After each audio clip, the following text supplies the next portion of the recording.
Hello दोस्तों, मैं नीतू आपका स्वागत करती हूँ आपके अपने channel UGC net self study में। तो हम लोग घटना चक्र का PYQ देख रहे हैं, जो कि आपका यूजीसी नेट PGT TGT प्रवक्ता जितने भी एग्ज़ाम है हिंदी क्षेत्र से होने वाली, ये सभी के लिए इम्पोर्टेंट है। और अभी जो BPSC द्वारा एग्ज़ाम होने वाली है बिहार वाली, जो कि आपके नवंबर के फर्स्ट वीक में इसका नोटिफिकेशन आउट होगा, तो आप तैयार रहें उसके लिए। और ये सीरीज़ ज़रूर से देखें, क्योंकि यहाँ से आपको बहुत ही हेल्प मिलने वाली है। ठीक है, क्योंकि ये PYQ है, पूछी गई प्रश्न पत्र है। और पूरे डिटेल में हम लोग देखते हैं, एक क्वेश्चन के चारों ऑप्शन के साथ हम लोग फुल्ली डिटेल में देखते हैं। तो आप ज़रूर से हमसे जुड़ें, और अगर आप मेरे चैनल पर नए हैं तो ज़रूर से चैनल को सब्सक्राइब भी कर लें और शेयर भी करें अपने फ्रेंड तक। तो चलिए हम लोग आज सूफी काव्य देखने वाले हैं कि सूफी काव्य से कैसे किस तरह के प्रश्न पूछे गए हैं हर एग्जामों में। तो देख लेते हैं PGT और TGT में किस तरह, और प्रवक्ता में यहाँ पे और नेट में किस तरह क्वेश्चन पूछे जाते हैं। तो हम लोग देखते हैं फुल डिटेल के साथ। तो ये वीडियो आप लोगों के लिए काफ़ी इम्पोर्टेंट होने वाली है, तो ज़रूर से देखें। चलिए, पहला क्वेश्चन है कि हिंदी का प्रथम सूफी कवि कौन है। तो ये मुल्ला दाऊद हैं, इनके बारे में देख लेते हैं। तो हिंदी का प्रथम कवि सूफी कवि की मान्यता पर विद्वानों में मतभेद है, किंतु अधिकतर विद्वान इस पर सहमत हैं कि मुल्ला दाऊद कृत चंदायन संभवतः हिंदी का प्रथम सूफी काव्य है। इसमें नायक लोरिक एवं नायिका चंदा के प्रेम कथा का वर्णन किया गया है। यह अवधी भाषा में लिखी गई है, भाषा को भी ध्यान में रखना है। इस आधार पर मुल्ला दाऊद को हिंदी का प्रथम सूफी कवि माना जाता है। ठीक है, अगला क्वेश्चन है, सूफी काव्य पद्धति का अंतिम ग्रंथ कौन सा है। तो ये यूसुफ जुलेखा है अंतिम ग्रंथ। देख लेते हैं इनके बारे में।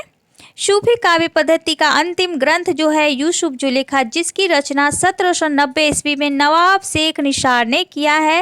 कासिम साकृत हंस जवाहिर की पद्धति पर इन्होंने भी अपने प्रेमाख्यान का नाम यूसुफ जुलेखा रखा है। इसमें प्रेमी यूसुफ का नाम पहले और प्रेमिका जुलेखा का नाम बाद में है। तो इस काव्य के नायक नायिका काल्पनिक नहीं है। यूसुफ का वृतांत कुरान में आया है। कुरान का 12वां सूरा यूसुफ के नाम से पुकारा जाता है। कुरान शरीफ के उस यूसुफ नामक व्यक्ति की प्रेम कथा निसार ने अपने काव्य यूसुफ जुलेखा में लिखी है। मनसवी शैली में लिखित इस कृति में आसुफदौला की प्रशंसा भी की गई है, क्योंकि उन दिनों की वही साहिब वक्त थे। यूसुफ जुलेखा की भाषा जो है जनपदीय अवधि है, और कथानक में अलौकिकता की भरमार है। पद्मावत 1540 ईस्वी में मलिक मोहम्मद जायसी द्वारा है, और मृगावती जो कि 1503 ईस्वी में कुतुबन द्वारा लिखित है, और इंद्रावती 1744 ईस्वी में नूर मोहम्मद द्वारा लिखी गई है। तो हमने चारों ऑप्शन को देख लिया, यहाँ पे चारों ऑप्शन को देख लिया साथ में ही। तो इस तरह आपके क्वेश्चन सोच लीजिए कि कहाँ छूटेगा, इस तरह के आप प्रश्न कीजिएगा। तो अगला क्वेश्चन है कि सूफी प्रेमाख्यानक रचनाओं की भाषा कौन सी है। तो ये अवधि विशेष रही है। देखिए PGT में पूछे गए हैं क्वेश्चन। सूफी प्रेमाख्यानक रचनाओं की भाषा अवधि है। प्रेमाश्रय शाखा के मुस्लिम सूफी कवियों की काव्य धारा को प्रेम मार्गी माना गया है, क्योंकि प्रेम से ही प्रभु मिलते हैं, ऐसा मानना था उनका। ईश्वर की तरह प्रेम भी सर्वव्यापी है, और ईश्वर का जीव के साथ प्रेम का ही संबंध हो सकता है। यही उनकी रचनाओं का मूल तत्व है। उन्होंने प्रेम गाथाएं लिखी है। ये प्रेम गाथाएं फारसी की मनस कवियों की शैली में यानी मसनवी शैली में लिखी गई है। इन गाथाओं की भाषा अवधि है। इनमें दोहा चौपाई छंदों का प्रयोग विशेषतः किया गया है। अगला क्वेश्चन है कि सूफी कवियों का सबसे प्रिय अलंकार है। तो ये समासोक्ति अलंकार है। देखिए, सूफी कवियों में अन्योक्ति, समासोक्ति, रूपक, प्रतीक, उपमा, उत्प्रेक्षा तथा अतिशयोक्ति अलंकारों का प्रयोग किया गया है। तो अतः विकल्प के आधार पर समासोक्ति ही सही है, क्योंकि अन्य नहीं है यहाँ पे। अगला है कि इनमें से सूफी काव्य धारा के कवि कौन नहीं है। तो यहाँ पे नहीं पूछा गया है। तो मुल्ला दाऊद हैं, जासी हैं, कुतुबन है और नाभा दास जो हैं ये आपके कहाँ के हो गए, तो ये सूफी संत नहीं है, ठीक है। नाभादास सूफी संत नहीं है, तो ये राम भक्ति सिख संत थे। तो देख लीजिए यहाँ पे गुरु नामदास सिख संत थे। अगला है कि प्रेम मार्गी कवि नहीं है, तो सूरदास नहीं है। ये कृष्ण काव्य परंपरा के प्रमुख कवि हैं। बाकी मुल्ला दावत, मलिक मोहम्मद जायसी और मंझन जो हैं ये प्रेम मार्गी यानी कि सूफी काव्य के कवि हैं। अगला है कि प्रेम आख्यान काव्य परंपरा ने सूफी कवियों का मुख्य दर्शन है, तो क्या है, तो ये तस्सुफ था, ठीक है, तस्सुफ। देख लेते हैं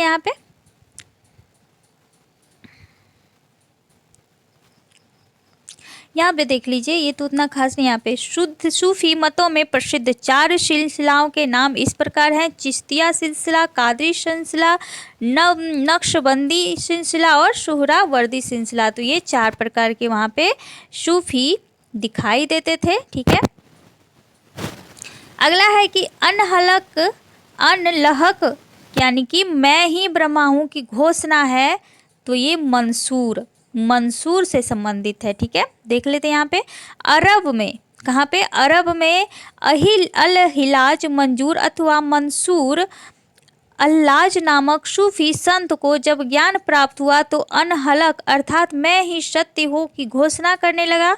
उसके गुरु जुवैद थे, उन्होंने अनहलक यानी कि मैं ही ब्रह्मा हूँ का सिद्धांत प्रतिपादित किया। उन्होंने किताबे तवाशिफ नामक सूफी मत का एक ग्रंथ भी लिखा था, जिसमें अनेक उनके सिद्धांत प्रतिपादित हैं।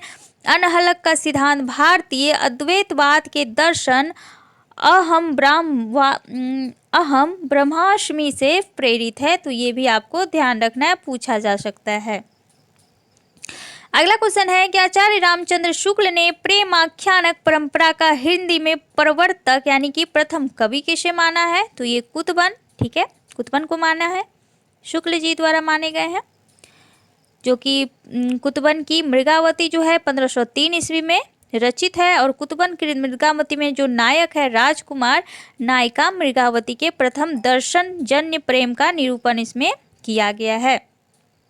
यहाँ पे देख लेते हैं भक्तिकालीन प्रेम आख्यानक परंपरा के ग्रंथ हैं मृगावती, पद्मावत, मधुमालती, चित्रावली, रतन सार इत्यादि। डॉक्टर हजारी प्रसाद द्विवेदी ने ईश्वरदास की सत्यवती कथा जो कि 1500 ईस्वी को प्रेम आख्यानक परंपरा का प्रथम ग्रंथ मानते हैं। कौन, तो हजारी प्रसाद द्विवेदी जी सत्यवती कथा यानी ईश्वरदास को जो है सूफी काव्य परंपरा के प्रथम कवि मानते हैं। अगला है कि डॉक्टर राम कुमार वर्मा ने किसे माना है, तो मुल्ला दाऊद यानी चंदायन उनके काव्य को जो कि 1379 ईस्वी को लिखा गया था, उनको प्रथम कवि मानते हैं सूफी परंपरा के। देख लेते हैं आचार्य रामचंद्र शुक्ल प्रेम आख्यानक परंपरा की पहली रचना किसे मानते हैं, तो सेम है मृगावती, जैसा कि अपनी डिटेल देख लिया हम अभी। अगला है कि कुतुबन के गुरु कौन थे, तो कुतुबन के जो गुरु थे वो चिश्ती वंश के कौन थे, देख लेते हैं यहाँ पे। रामचंद्र शुक्ल के ने कुतुबन के गुरु चिश्ती वंश के शेख बुरहान को बताया है। संभवतः वर्तनी त्रुटि के कारण यहाँ पे उत्तर प्रदेश से ये लिया गया है, प्रश्न यहाँ पे पूछा गया था, ठीक है, यूपी का है ये, तो यहाँ पे नहीं है, तो ये रॉन्ग होगा, ये सबको अंक मिला होगा सामान्य। चलिए अगला देख लेते हैं कुतुबन के गुरु कौन है, तो यहाँ देख लीजिए दिया गया है शेख बुरहान। ये दिल्ली केंद्रीय विद्यालय में पीजीटी परीक्षा 2015 का क्वेश्चन पेपर है। मृगावती के लेखक कौन है, तो मृगावती के लेखक कुतुबन है, तो हम लोगों ने अभी देख लिया इसके बारे में। यहाँ पे देख लेते हैं कुछ महत्वपूर्ण, जैसे कि 3 रचनाएं उपलब्ध है, अखरावट, आखिरी कलाम और पद्मावत।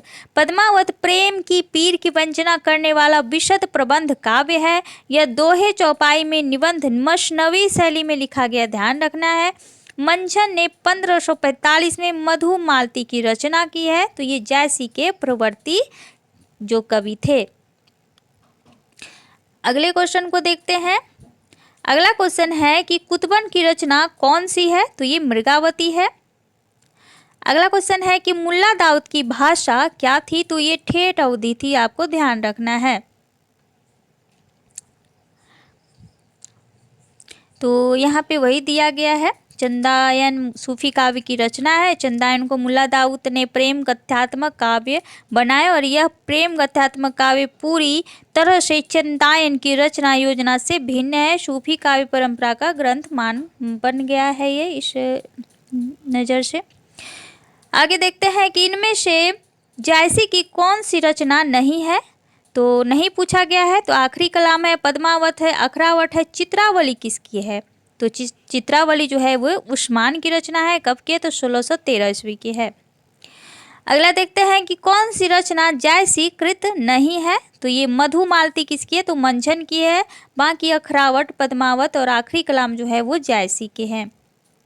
अगले देख लेते हैं, मधुमालती के रचनाकार हैं, तो मधुमालती के रचनाकार जायसी हैं। तो बाकी देख लिए हम लोग, वही दिया इसे। अगले क्वेश्चन को देखते हैं कि मधुमालती की रचना किसने की है? तो मंझन ने की है। अगला देखते हैं, सूफी मत में वर्णित साधक की 4 अवस्थाओं शरीयत, तरीकत, मरीफत, हकीकत की भारतीय भक्ति मार्ग के साथ सही कर्म पूछा गया है। तो पहले होगा शरीयत का आचरण, तरीकत का उपासना, मारिफत का सिद्धावस्था और हकीकत का सत्यबोध। तो इस तरह इंडियन कल्चर में देखा जाता है। और ये सूफी ये साधक के अनुसार शरीयत, तरीकत, मरीफत, हकीकत ये दिखे जाते हैं। तो यहाँ पे वही दिया गया है। चलिए देख लेते हैं इसमें क्या क्या है। तो शरीयत में इसमें साधक को कर्म कांड का अनुसरण करना होता है। तरीकत में इसमें साधक जो है उपासना में लीन हो जाते हैं। मारिफत में इसमें साधक आरिफ बन जाते हैं। और हकीकत में इसमें साधक को परम तत्व की उपलब्धि हो जाती है, जैसा कि बुद्ध भगवान को हुआ था। तो वही मारिफत बोला जा रहा है, अंतिम अवस्था है ये, जबकि भगवान में पूरी तरह अपने आप को समर्पित यानी उनको दिव्य ज्ञान हो जाना, तो वही मारिफत है। अगला है कि साधना की 4 अवस्थाओं शरीयत, तरीकत, मारिफत और हकीकत का संबंध है, तो ये सूफी साधना से है, देखा अभी हमने। अगला क्वेश्चन है, भक्तिकालीन सूफी काव्यधारा की विशेषताओं के संदर्भ में निम्नलिखित में से एक विशेषता गलत है, तो उस देखना है विशेषता को चुनिए। इस काव्यधारा के सभी कवि मुसलमान थे। इस काव्यधारा के सभी कवियों में हिंदू प्रेमी प्रेमिकाओं की प्रेम कथा का काव्यात्मक चित्रण प्रस्तुत किया गया है। इस काव्यधारा के कवियों ने अवधी एवं ब्रज भाषा में रचना की है। इस काव्यधारा के कवियों ने सिर्फ प्रबंध काव्य ही लिखे हैं। तो देख लेते हैं इसका क्या माना गया है।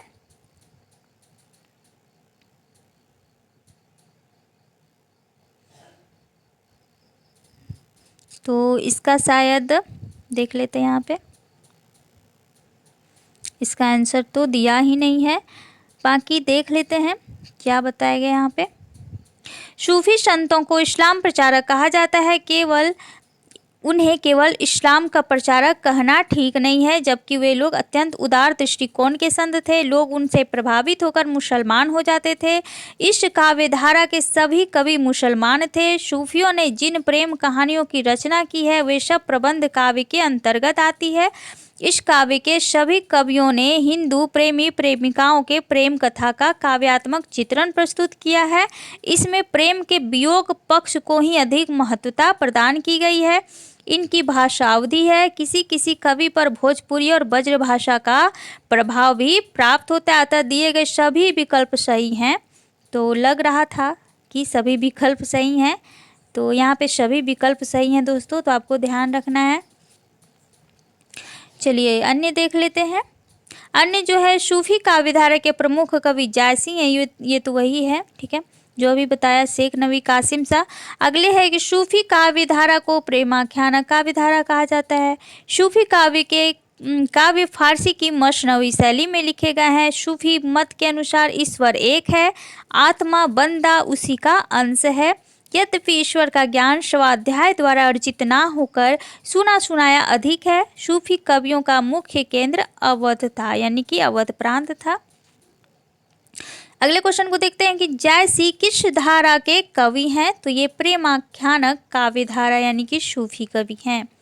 अगला है कि सूफी मुक्तक काव्य का प्रथम रचयिता इनमें से कौन सा कवि है, तो ये अमीर खुसरो हैं। तो अमीर खुसरो हैं। देख लेते हैं, सूफियों में विशेषतः तो प्रबंध काव्यों की ही रचना है, किंतु कवि कभी कभी मुक्तक शैली पर भी कुछ रचनाएं लिखी गई है। मुक्तक शैली में लिखने वालों में, अच्छा मुक्तक शैली पूछा गया है, वही तो कंफ्यूज हो गई मैं। मुक्तक शैली में लिखी गई जो प्रथम रचयिता हैं वो अमीर खुसरो ही होंगे, ठीक है, क्योंकि ये जितने भी हैं ये प्रबंध काव्य के रचयिता माने जाते हैं। तो क्वेश्चन बी राइट होगा आपका, अमीर खुसरो। अगला है कि मलिक मोहम्मद जायसी को जायसी कहा जाता है क्योंकि वे जायस नामक स्थान के निवासी थे। तो ये वही है, देख लेते हैं। मलिक मोहम्मद जायसी का वास्तविक नाम मोहम्मद था। मलिक इनका पूर्वजों से चला आया उपनाम था। तो मलिक इनका उपनाम है, जिसका फारसी भाषा में अर्थ होता है अमीर और बड़ा व्यापारी, जो मूलतः अरबी भाषा का शब्द है। मलिक मोहम्मद जायसी का जन्म 900 हिजरी में सन 1492 के लगभग हुआ माना जाता है, जैसा कि उन्होंने स्वयं लिखा है। यह अवतार मोर 9वीं सदी 30 बरस ऊपर कविवती। तो जायसी के जन्म स्थान के बारे में मतभेद है। जायस ही उनका जन्म स्थान था या वह कहीं और से आकर जायस में बस गए थे। तो जायसी ने स्वयं कहा है। जायस नगर मोर स्थानु नगर को 9वां आदि उद्यानु तहाँ देवस 10 पहुँचे आय हूँ, या बैराग बहुत सुख पाया हूँ। तो ऐसा है। अन्य देख लेते हैं, यही सब है। आगे देख लेते हैं, कुछ छूटा नहीं ना, नहीं। आगे है कि मलिक मोहम्मद जायसी की प्रमुख रचनाएं, ये तो देख लिया हमने कई बार, ठीक है। तो पद्मावत जायसी का प्रबंध काव्य है, जो शब्द अर्थ और अलंकृत 3 दृष्टियों से अनूठा है। यह जायसी का सर्वोत्कृष्ट ग्रंथ माना जाता है। आखिरी कलाम में कयामत का वर्णन है, आपको ध्यान रखना है। हिंदी में सूफी काव्य परंपरा के श्रेष्ठ कवि मलिक मोहम्मद जायसी द्वारा रचित काव्य के यश का आधार है पद्मावत, ठीक है, तो आपको ध्यान रखना है।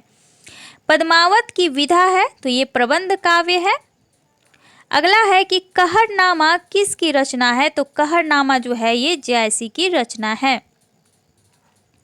अगले क्वेश्चन को देखते हैं। अगला क्वेश्चन है कि कयामत का वर्णन जायसी द्वारा रचित काव्य में हुआ है, तो ये आखिरी कलाम में हुआ है, और इसमें आखिरी कलाम में बाबर की भी प्रशंसा की गई है, तो ये भी ध्यान में रखना साथी। अगला है कि मलिक मोहम्मद जायसी ने के प्रसिद्ध प्रबंध काव्य का क्या नाम है, तो ये पद्मावत है। अगला क्वेश्चन है कि पद्मावत के रचनाकार कौन है, तो ये मलिक मोहम्मद जायसी है। अगला है कि अखरावट काव्य कृति के रचयिता कौन है, तो ये जायसी ही है। अगला है कि जायसी के सर्वोत्कृष्ट ग्रंथ का नाम है, तो ये पद्मावत है, 1540 ईस्वी का पद्मावत है। तो क्या है, तो एक त्रासदी है पद्मावत, जो कि उसमें नागमती वियोग खंड काफ़ी उसमें वियोगात्मक जो है, तो देखिए यहाँ पे दिया गया है, उसी के कारण ये वियोगात्मक है, त्रासदी कहा गया है इसे। देख लेते हैं। मलिक मोहम्मद जायसी का द्वारा पद्मावत की रचना जो है 1540 ईस्वी में की गई है। पद्मावत अवधी भाषा में लिखा गया है। पद्मावत एक प्रेमाख्यानक प्रबंध काव्य है, जिसमें चित्तौड़ के राजा रत्नसेन तथा सिंघल की राजकुमारी पद्मावती के विवाह एवं विवाहोत्तर जीवन का चित्रण मार्मिक रूप से हुआ है, इसीलिए इसे एक त्रासदी माना जाता है। जैसा कि अभी मैंने बताया, पद्मावत को एक रूपक काव्य भी माना जाता है। इसे खंडों में विभक्त किया गया है। इसमें नायक नायिकाओं एवं प्रतीकों का रूप इस प्रकार देख लेते हैं। तो पद्मावती जो है वो बुद्धि का प्रतीक है, जो कि परमात्मा का प्रतीक माना जाता है। चित्तौड़ शरीर का प्रतीक है। रत्नसेन मन का प्रतीक है। सिंघल द्वीप हृदय का प्रतीक है। राघव चेतन शैतान का प्रतीक है। और लाला अल्लाउद्दीन जो है माया का प्रतीक है। तो ये आपको प्रतीक याद रखना है। नागमती जो है वो संसार का प्रतीक, और हीरा मनतोता जो है वो गुरु का यहाँ पे काम करता है। वही पद्मावती को बताता है। पद्मावती के रूप का वर्णन रत्नसेन के पास करता है और उनके गुण का बखान, उनकी सुंदरता का बखान सुन के ही वो मूर्छित पड़ जाते हैं, उनसे प्रेम करने लगते हैं। मात्र उनकी प्रशंसा, उनकी जो रूप का जो बखान सुन के उतने में ही वो उनसे प्रेम करते हैं और 7 समुंदर पार निकल जाते हैं। तो इस तरह उनकी जो पत्नी है, धर्म पत्नी नागमती जो है, वो 1 वर्ष 12 मास जो है वियोग में काटती है उनकी प्रतीक्षा में। तो यही दिखाया गया है, जो काफ़ी ही अच्छे ढंग से प्रस्तुत किया है। ऋतुओं का वर्णन बहुत ही अच्छे ढंग से किया गया है पद्मावत में, नागमती वियोग खंड में। तो ठीक है, 12 मास का वर्णन इसमें किया गया है। अगला है कि पद्मावत के रचयिता कौन है, तो ये जायसी हैं। पद्मावत किस भाषा में लिखा गया है, तो ये अवधी भाषा में लिखा गया है। पद्मावत किस भाषा में लिखा गया, तो सेम क्वेश्चन है, अवधी भाषा में है। पद्मावत के अनुच्छेदों का नाम है, तो ये खंड में है, ध्यान रखना आपको। आगे देखते हैं। आगे है कि पद्मावत में रत्नसेन किसका प्रतीक है, तो ये मन का प्रतीक है। पद्मावत में पद्मिनी जो प्रतीक है किसका प्रतीक है, तो ये जो है परम सत्ता का प्रतीक है। इनमें से कौन सी कृति जायसी की अक्षय कृति के आधार पर रची गई, तो ये पद्मावत ही है। तो सेम यहाँ पे दिया गया है जो हमने देखा अभी, ठीक है। तो चलिए अगला क्वेश्चन है, पद्मावत को क्षमाशोक्ति किसने कहा है, तो ये रामचंद्र शुक्ल जी द्वारा कहा गया है। तो देख लेते हैं थोड़ा सा, तो वही है, कुछ खास नहीं है, फालतू का टाइम नहीं लेना चाह रहे हैं आपको। चलिए अगला है कि छार उठे लिन एक मुट्ठी दिन उड़ाई फिर थमी छूटी, तो यह पंक्ति जो है किस ग्रंथ से है, तो ये पद्मावत से है।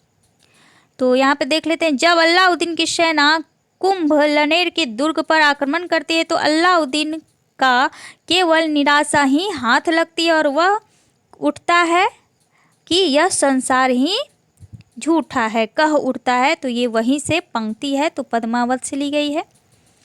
अगला क्वेश्चन है, निम्नलिखित में से किस कवि ने सिर्फ अवधी भाषा में ही रचना की है, तो वो जायसी द्वारा किया गया है।